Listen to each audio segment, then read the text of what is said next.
With the introduction of a new budget comes a reduction in student workers and hours. I'll show you how those reductions have been making an impact across campus, coming up in Bethel Prime Time. Coming up, we'll take a look at the career fair and its importance to students, and how recent budget cuts almost made it disappear. Here on Bethel Prime Time. My name's Keenan, and I've got a story for you. This is Bethel Prime Time's Best as I tell you about sabbaticals and their effect on teachers. Stay tuned, because you won't want to miss this. I've got the scoop. Are you a student at Bethel who's struggling to keep afloat with workload and study habits? Do you need a more effective way to study? Coming up on Bethel Prime Time, I look into the ways that Bethel is using to help students with success. Cut loose, Bethel University. For the first time in school history, student dances will be allowed on campus. Find out more about this new dance policy as I talk to people such as Sean Holgren, right here on Bethel Prime Time. Changes in the athletics department. What are they? And how do they affect student-athletes' schedules? Find out right here on Bethel Prime Time. Can you be a conference champion without the proper training facilities? Find out how Bethel's track program did exactly that this past season. I am Arcadia Woods, and I got the story. The BU cheer team is ready to start off with a great season. With new cheer captains and a new cheer coach, you don't want to miss how they're preparing to win their seasons coming up. I'm Journey Bennett, and I have the story you don't want to miss.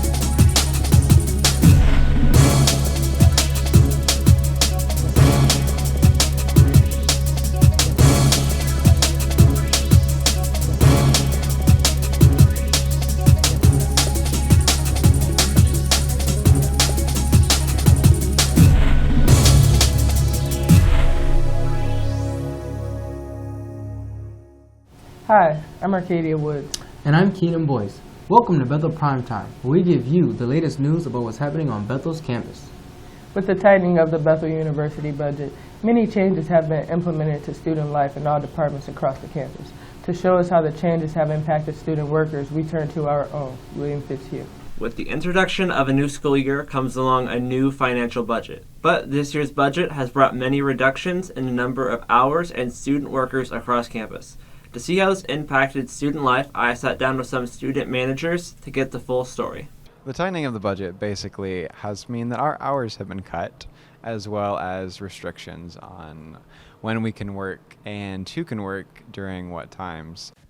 The reduction in student workers and hours across campus has led to a drastic effect on workplaces across campus. I think it's definitely affected in some ways. Personally, I would prefer more workers every now and then, just because student workers are, like myself, are pretty unpredictable. With many places feeling the impact of the budget tightening across campus, I wondered what was being done on the administration side to combat these issues. I sat down with Bethel's CFO, Jerry White, to find out more on the issue.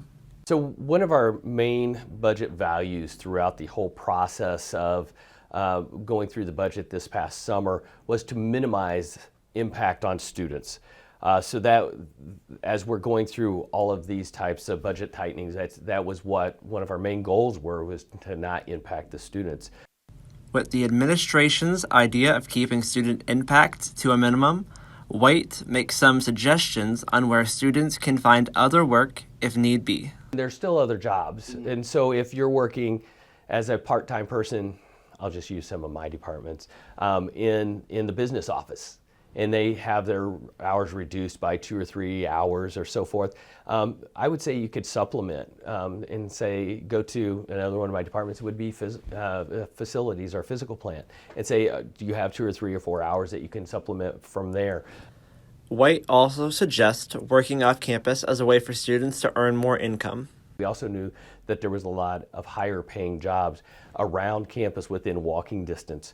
One good thing everyone agrees on, quality has not dropped across campus. I don't think there has been a change. I would say probably bottom line no. I have not. With many options for students to find employment both on and off campus, both the students and the university look to be in good hands. For Bethel Prime Time, I'm William Fitzhugh. Recent budget cuts had originally led to the cancellation of the career fair. Other Bethel faculty members and some students had created a backup plan, one that involved creating a smaller, major-specific career fair. However, after seeing the effect the cancellation would have on students, Bethel officials decided to reinstate the annual event. Morgan Rockwell has more on the story. Bethel University has hosted a career fair every spring, giving students the opportunity to meet with potential employers. However, this year that may change. I spoke to Career Development's Tyler Grant on the issue. The fair was cut partly due to staff time. So looking at where the different things got shifted, Matt Sackwitz had taken a different job. And so looking at where does all the pieces of his job, where do those get sorted while we're not able to fill that position. The career fair was such a huge chunk of time that was one that we said, there are other ways for students to connect to employers. So that didn't feel as critical as maintaining other services like. Students are able to find a handful of local job and internship opportunities on a board outside the Career Development Office, but it doesn't replace the career fair. I asked senior Maudie Smith why the career fair is important to her. It will help me get a job in the education field that I want, because they'll have schools that are hiring for the position I'm looking for. Bethel's senior class can now rest easy. The order to reinstate the career fair came from a new face on campus. Jerry White is the new vice president of administration and finance. He arrived here this past August. And I've been part of quite a bit of the budget setting since that time. And one of our budget values was to not impact students. And so everything, when we were making decisions on how to save money and what to and what not to do, we always had, our first focus was to not impact students. And so when we found out that something like the career fair cancellation did have a direct impact, we sought to make that right and came up with a way to go ahead and reinstate it. Before the fair's reinstatement, Professor Elizabeth McLaughlin had a backup plan. Before Bethel College, now University, had this really larger career fair that was put on for several years. Before that, we used to put on smaller ones for different majors.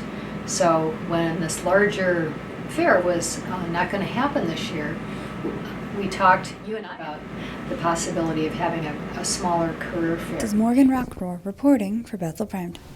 Can time off actually make someone more productive? Believe it or not, we'll show you how that's the case for some Bethel faculty, coming up on Bethel Prime Time. We'll also unpack some helpful advice on tackling your academic work next semester without getting stressed out after the break. Bethel University, D.C., a place where many people don't like, but they're wrong. Bethel University, D.C. is a great place for social interaction, amazing food, and wonderful staff. Hi, my name is Dorothy, and if you love to eat great food, come to the D.C. It's your boy Mike. Come to the D.C. and see me. New trays are a few new additions you'll see at Bethel University this year. There's also a new smoke station to help with ventilation at the chef's table. Boy, won't he like that. To top it all off, there's a brand new water station, jam-packed with 4 brand new flavors. Here's what eating at the DC is like.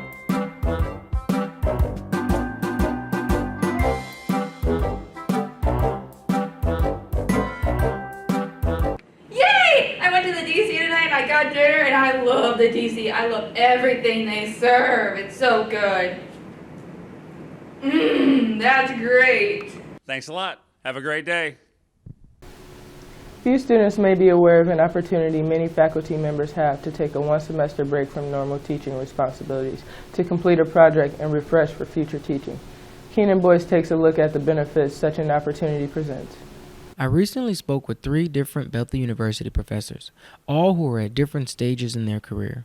Between Dr. McLaughlin, a communication professor freshly off of her sabbatical, Dr. Hussey, known as Profe, a foreign language professor who is currently planning to take her sabbatical, and Dr. Williams, someone who is yet to plan a sabbatical, I wanted to uncover the true importance of sabbaticals from their unique perspectives. And this is what they said. Oh, I have long been trying to translate a novel. It was written by a Mexican author, Luisa Josefina Hernandez. My favorite of all is called Los Trovadores, which in English is The Troubadours.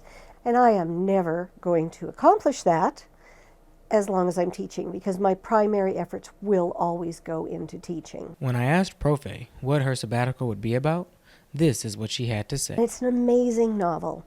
6 chapters. The first chapter concerns a woman who's been called by God to go village to village and remind people that God loves them. And in the 6th chapter, you learn how all of these stories are part of one bigger story.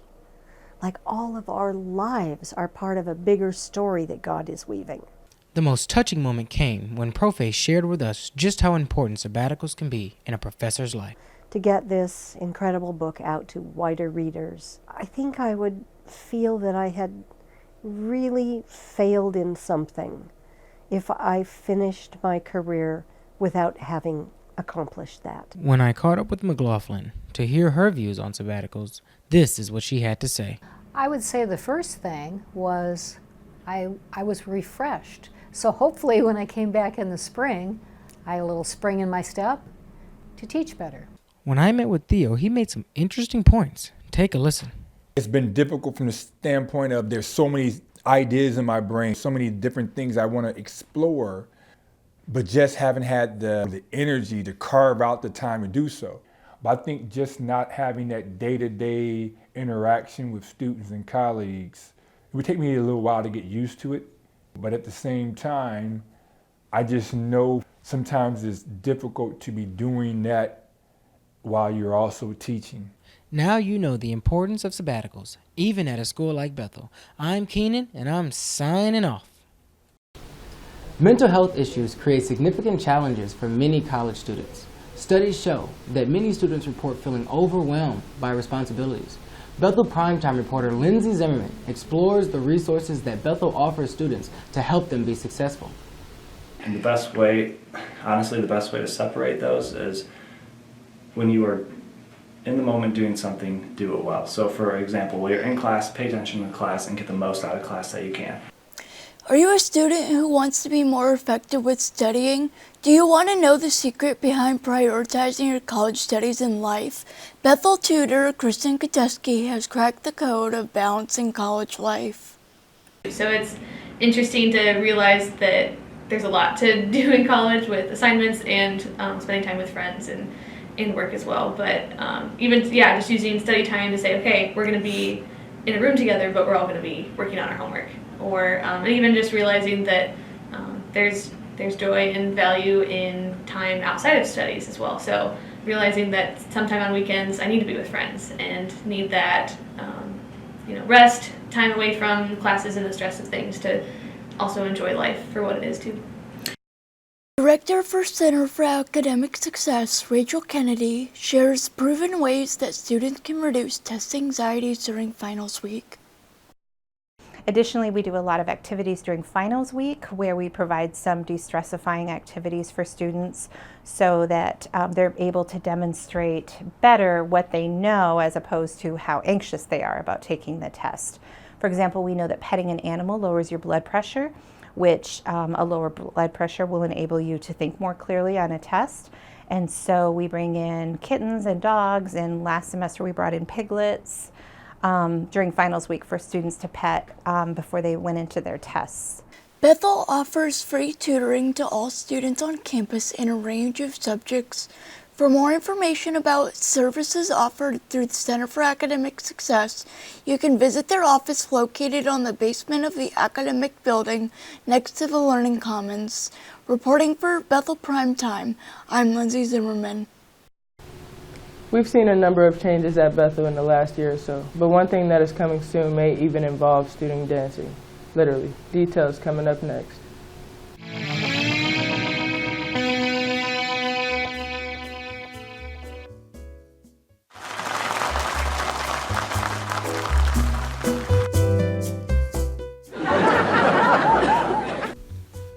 When the lights go down in the Waka and the sun shines on the helm, Keith will be there to make your night, working up a sweat to get you to laugh.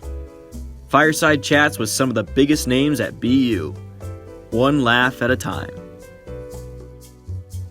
Join me at 8 o'clock tonight after the newscast for Kateski Tonight. My special guests will include Terry Linhart and his far out there biblical theology, as well as his new podcast. We'll also be talking to Elizabeth McLaughlin and her ideas on feminism and communication. All that and more right here on the Bethel News Network.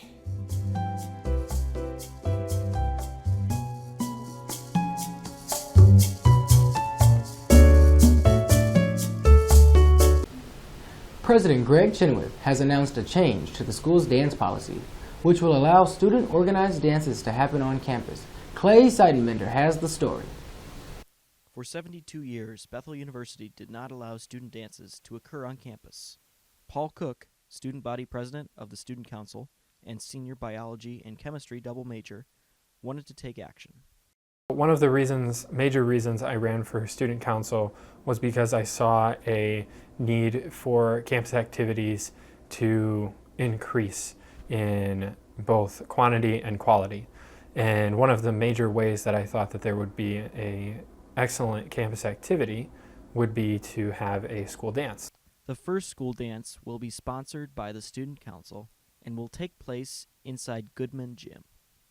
Recently, we've been speaking with a dance instructor who has a connection to this school and would be very interested in hosting a dance and just bring a fun, clean environment for people to just express dancing as an art form and as even a way of worship on campus. Student Life Director Sean Holgren said he approached the board of directors 2 or 3 years ago to discuss the policy.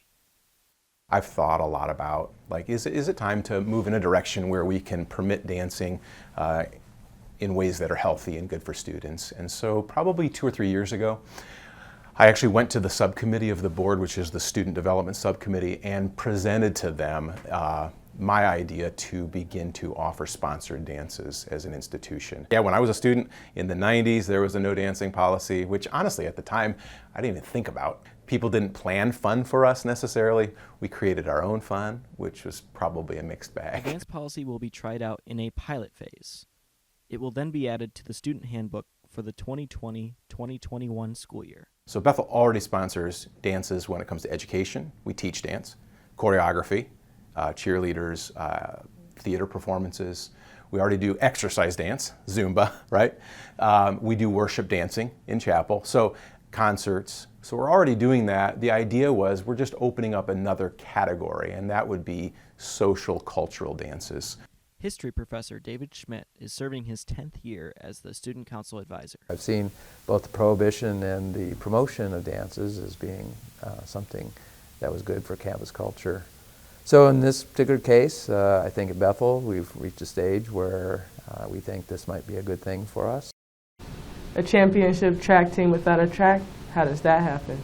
Plus, among the changes happening on campus is a new coach for the cheer team, and a new athletic director has implemented some new policies that have a direct impact on student athletes. Sports is next.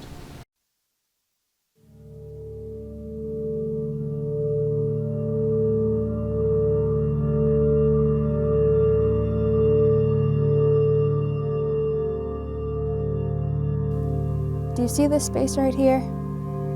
Normally it would hold the career fair, but unfortunately it's been canceled due to budget cuts. However, it can be saved. Here are some possible ways to save the career fair. Donate loose change. Search for sponsors. Talk to student council. Protest peacefully. Bother Tyler Grant. Talk to Press Chen. Start a petition. Last year, this is where the career fair was held. Now, since we had to make budget cuts this year, the career fair is what took the biggest hit. Do you see this space right here? Normally it would hold the career fair, but unfortunately it's been canceled due to budget cuts.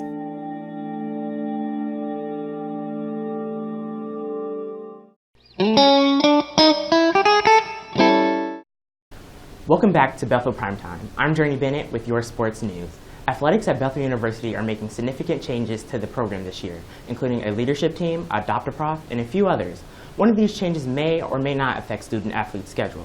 Andrew Miranda has the details. Bethel University, a place many students call home. All undergraduates come to get a college degree. Some come for something more. Athletics at Bethel play a key role in students' decisions to attend, along with prestigious academics and a Christ-centered community. Bethel Athletic Director Tony Natale and his team are making changes to the department this semester. Among them is required home game attendance for student athletes. Their purpose? Meaningful. We want the student athletes just to have a great experience here. And, we have limitations like all schools do, but those are excuses. And if we look at those things and use those as reasons not to get things done, nothing will ever get done. So we want to overcome those things, those obstacles, and just really give you guys the best opportunity to have a great experience here in your 4 years here. And that's been the bottom line of everything that we've done. Student athletes carry busy schedules because of their academic and athletic commitments. So how does this change affect those schedules?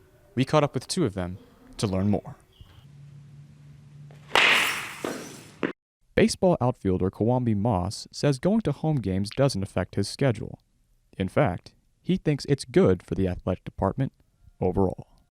I believe it's a better environment for all the students. I believe it gives a different aspect for the students. I feel like it brings more of us together as a unit rather than having branches of different sports. I feel like you might see something in the first game that you witnessed something and you might want to come back. So I feel like it kind of helps all of us be more of a student body rather than just cliques of sports. Women's tennis player Grace Haley gave her thoughts on this change as well. For me, it hasn't been too bad. Sometimes tennis, we've had matches and fundraisers and other things where we haven't been able to go, so I've only been to, a couple home games, but I think it's pretty manageable. I think if somebody really has something urgent, academically, and they can't make it to it, then it shouldn't be a huge deal. And so, Natali and his team look to make Bethel University the athletic experience of a lifetime. Future changes for the program include an all-athlete cookout and an award show similar to the ESPYs. Natali hopes students look back on their athletic experience as an amazing memory of time well spent. Reporting for Bethel Prime Time, I'm Andrew Miranda, Mishawaka, Indiana. In addition to those policy changes, the athletic department has welcomed a number of new personnel this year, including coaches in several sports. In this next segment, I profile one of the newest faces on our coaching staff. BU Cheer is ready to tackle this season head-on with a new and improved team, along with a brand new BU Cheer coach. Cheer captain Allie O'Connor explains how she's taking her role as a captain to improve the BU Cheer team and hopefully take nationals. I'm really trying to push everyone. This is my last season, so I want to make it as far as I can, make us as good as we can. I'm trying to impart all the knowledge that I've gathered throughout my years at cheer and just life in general. So I just trying to make everybody better the best way I know how. Cheer captain Taylor Parker explained her role as a captain. Goals is to try to get everyone together on the mat and off the mat. I feel that if we are closer off the mat than together as we work together on the mat, we'll be better. Not only have the cheer team captains created a new practice environment, but Lucy has as well. Listen up. We have been putting more practices, so we have a lot of practices 4 or 3 times during the week, 3 hours, and then we have been conditioning a lot. And also, I think we have more bonding time. So we try to go outside, have dinner together. That is one of the things that this team has been doing really good. While interviewing Lucy, she explains what being a champion is like and a first-place winner in the Intercollegiate Championships on the Puerto Rico team in 2010, as she explains how she's going to bring the BU cheer team up to a caliber of cheer we've never seen before. Listen to these important tips that she has to say. With a lot of discipline, and not just discipline, but practice, working out, conditioning, and be consistent. One of the things that you have to be able to place high is consistency. If you're not consistent with your team, with your exercise, with your workouts, you cannot reach anything in competition. Lucy's excited about the brand new BU cheer team, and you should be as well. Tune in. See one of our competitions, just go to our website, bupilots.com, go to the cheer team and go and see the schedule and go and visit us because this year will be amazing. With these new additions, better things are on the horizon for the cheer team. I'm Journey Bennett, signing out. We often heard it said on campus, we have a championship track team, but no track. So what is it that enables the track team to achieve the level of success that it enjoys? Arcadia Woods went in search of those secrets. Bethel is known for the success throughout the track team. Over the last 20 years, there has been so many All-Americans and champions produced, but what most wouldn't know is that we don't even have our own facility. Not having a facility as a track athlete on campus, it's a little frustrating. But I don't really feel like it's a huge disadvantage to us just because if you look at our record, we seem to be doing all right. But I feel like for the throwers, we might not like it as much just because of setting up and tearing down mats all the time. But nonetheless, I feel like with or without, we still do really well. Having a track would give us the opportunity for more space and the opportunity to feel out the track and the turf. I mean, I have some disadvantages in high jump. Jumping on gym floor in basketball shoes, it's not the same as what we compete at, but I still get the reps and I still get the coaching I need to get the job done. So I don't really feel like we're at a disadvantage not having a track because we still excel, we still all do great. We have a lot of great athletes and even better coaches. Despite not having a facility, though it can be a real inconvenience at times, with the energy and closeness we have, not having a track hasn't stopped us from performing at the level we know we are capable of. The way I look at it, the school show like favoritism in certain sports, even though we're one of the better teams on campus. We still don't have a facility, and it's been talked about for many years how we're going to get one. And we didn't want X amount of championships and still haven't gotten one. Facing these adversities has brought us together, forming a bond less like teammates and more like family. I look forward to coming to practice every day because I love my teammates and we always have fun. The team is a little special. I wouldn't say a little, it's special. This track team is one big family. I've gained a ton of brothers and sisters and a lot of supporters and mentors. The coaches are awesome. They're encouraging and bring a positive light into my life. They've kind of sparked a new life into track for me. So just super thankful for everybody that I've met on this track team. So there you have it. No track, no problem.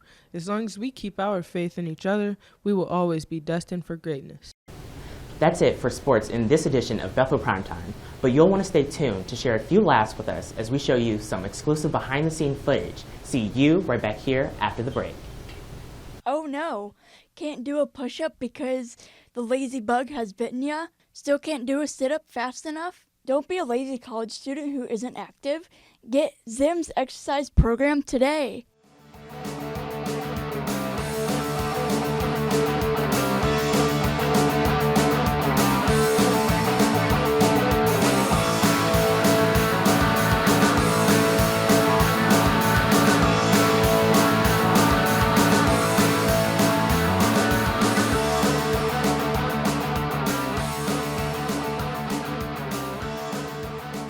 Hi, I'm Lily Zimmerman, the founder of Zim's Fitness Program, and I'm personally recommending my program to any Bethel student who is looking to get in shape, promising immediate results or your money back. Call the number on your screen now to order. And that is all for this year's show, but let's not forget a time-honored Bethel Prime Time tradition. Indeed. The famous Bethel Prime Time blooper reel. Grab some popcorn and get ready to enjoy what has made us all laugh in the making of Bethel Prime Time. I'm Keenan Boyce. And I'm Arcadia Woods. Thank you for joining us. Peace.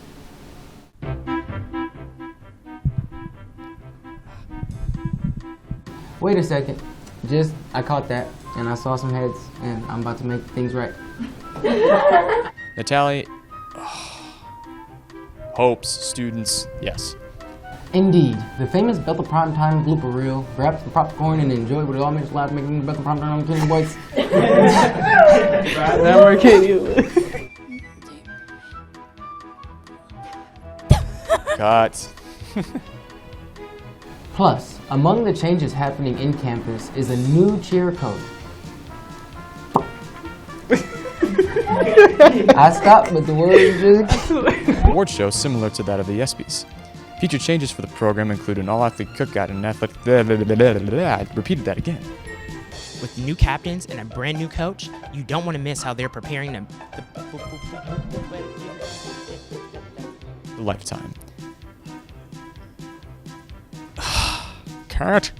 Can you really be a conference champion?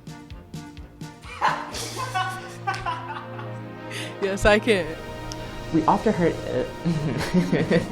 in this next segment, I dang it. Reporting for Bethel University, I'm Andrew Miranda, Mishawaka, Indiana.